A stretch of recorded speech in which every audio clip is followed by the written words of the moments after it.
Hoje eu vou pincelar alguns temas de leituras que fiz, mas queria falar um pouco, começar sobre os episódios de ontem na rua, né, que lamentáveis, e não resta saber quem é culpado, porque espero que esteja sendo apurado.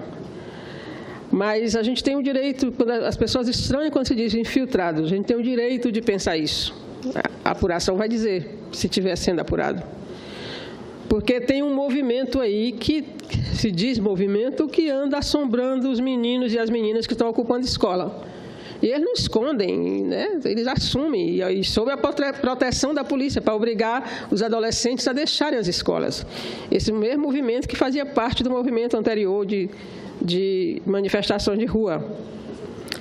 E quando a gente diz isso, né, é baseado nos fatos, assim, quando nas passeatas dos milhões, a gente via esse mesmo povo também queimando carro, quebrando banco, queimando loja, arrebentando loja de carros novos e puxando os carros para fora. E não eram manifestações da esquerda, como se diz, porque até a esquerda começou a se manifestar muito tarde. As primeiras manifestações, e tinha esses chamados black blocs que queimavam tudo, arrebentavam tudo. As imagens estão aí para quem quiser ver. E o segundo argumento é porque tem uma menina que era da coordenação do movimento, eu esqueci o nome dela aqui, não achei, mas ela deu uma entrevista para um site desses aí, dizendo como é que era aquele movimento lá que chamava Vem Pra Rua, MBL, e um outro que eu não lembro o nome, que eles eram, ela disse coisas muito sérias, que eles eram financiados por 2 partidos, e citou os partidos, e citou os senadores que faziam interlocução com eles. Né? Eu vou dizer, porque ele está na entrevista dela, PSDB e DEM, ela citava o senador Aécio e o senador Caiado, que era quem financiava aquelas manifestações. Ela disse que, ela cita até diálogos nas reuniões, dizendo, olha, o movimento tem que parecer espontâneo. Ela cita isso na entrevista dela. Então, um desses movimentos também é o que foi para a Embaixada de Cuba no dia que Fidel morreu, e fazer arruaça e montar uma banca para beber, comemorando a morte de Fidel, em frente à embaixada.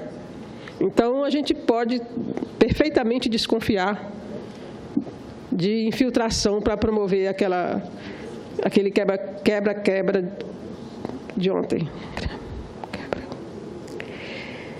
Eu queria falar aqui sobre um fórum que está sendo instalado aqui, chamado FOPIR, que é o Fórum Permanente pela Igualdade Racial. Eles concluíram hoje, desde anteontem, que estão em Brasília. São várias entidades que lutam contra o racismo, contra a discriminação, contra a intolerância religiosa com as religiões afrodescendentes.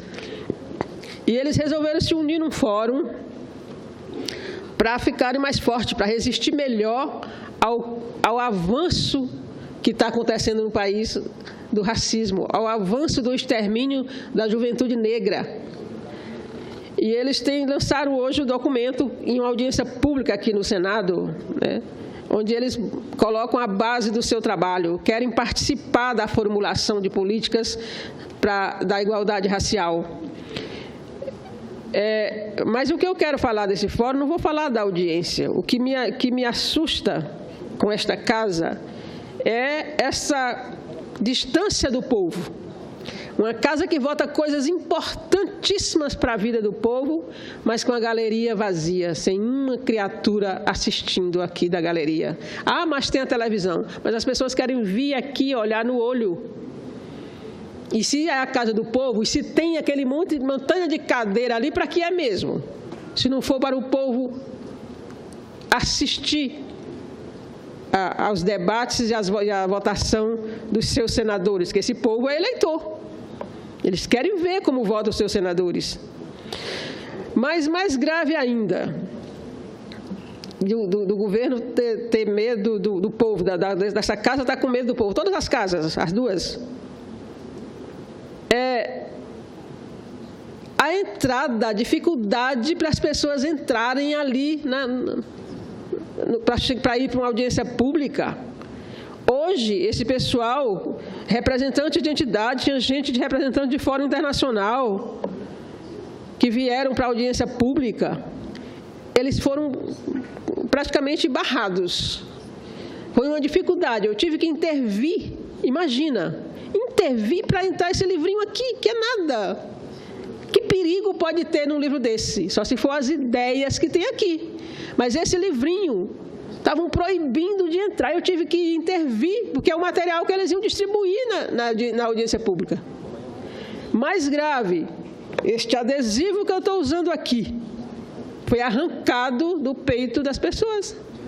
Porque é o que é? Jovem Negro Vivo, a campanha da juventude negra contra o extermínio da juventude nesse país. A gente assiste todo dia. Tem aquele movimento das Mães de Maio, que é exatamente para lembrar o massacre que teve no mês de maio, há 10 anos atrás, em São Paulo, né, contra jovens negros. E isso vem se repetindo em menor, na Bahia, em menor e maior quantidade. Então, tem uma campanha Jovem Negro Vivo, um adesivo pequenininho, que ninguém nem lê se não chegar perto. Que mal faz um adesivo desse? Um dia desse, uma moça foi para o meu gabinete e ela trouxe uma blusa de militância para ela vestir na hora da manifestação, porque durante o dia ela ia em ministério, ela ia... Tomaram a blusa da moça. Que arma pode ser uma blusa na bolsa de uma pessoa? Então, isso é um absurdo. Acho que a gente tem que discutir isso aqui, né? Porque não é a primeira vez. São os indígenas quando vêm para a audiência pública. E aí tem uns que têm uma facilidade para entrar, porque um dia desse teve uma invasão aqui. Primeiro aqui na comissão de educação, que estava discutindo a escola sem partido. Depois, lá na Câmara, que quebraram tudo e não vejo ninguém falando, né? Não teve discurso aqui sobre aquilo quase. E eles entraram com uma facilidade, né? Que ninguém identificou que aquele pessoal ia para a Câmara quebrar, né? Movimentos altamente fascistas, porque a forma como eles se expressam, chegaram a invadir a Comissão de Educação, tinham sido convidados para o debate, não foram. Aí depois invade a Comissão de Educação, xingando todo mundo, destratando assim, que ninguém estava, no começo ninguém estava nem entendendo o que estava acontecendo. Então, é preciso que essa casa discuta, porque isso aqui é a casa do povo. A questão democrática está sendo atingida mortalmente.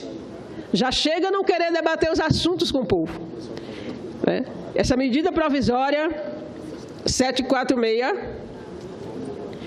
é um assinte à inteligência do brasileiro. Nunca vi se tomar uma decisão tão importante. A gente se acostumou, depois que nós conquistamos a democracia, a gente se acostumou a discutir as coisas, a fazer as conferências, a formular as políticas que a gente queria ver executadas para o segmento da sociedade. Agora não, vem tudo com a pressa, a galope. Tudo é muito rápido, nesse mês de dezembro você vai votar tudo aqui, pelo que eu estou vendo, né? Vem uma atrás da outra, assim, não tem espaço para discutir com a sociedade. Ninguém é contra a mudança no ensino médio, sabemos que não é bom, mas tem que ser discutido, porque senão ele vai continuar ruim, porque vem da cabeça iluminada de meia dúzia, vai continuar ruim. Agora, se as pessoas que estão lá no chão da escola discutirem, pode sair uma coisa boa. Os meninos e as meninas que estão lá, os professores, querem discutir, não estão tendo a oportunidade.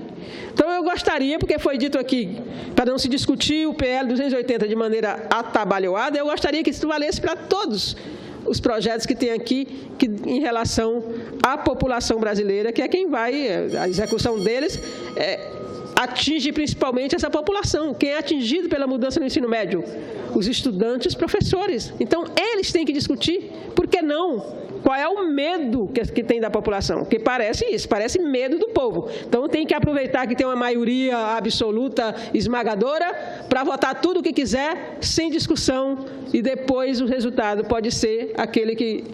pode não ser aquele que esperam. Então, eu espero que a gente tenha mais paciência, mais tempo para discutir as coisas, as questões essenciais para esse país. Muito obrigada.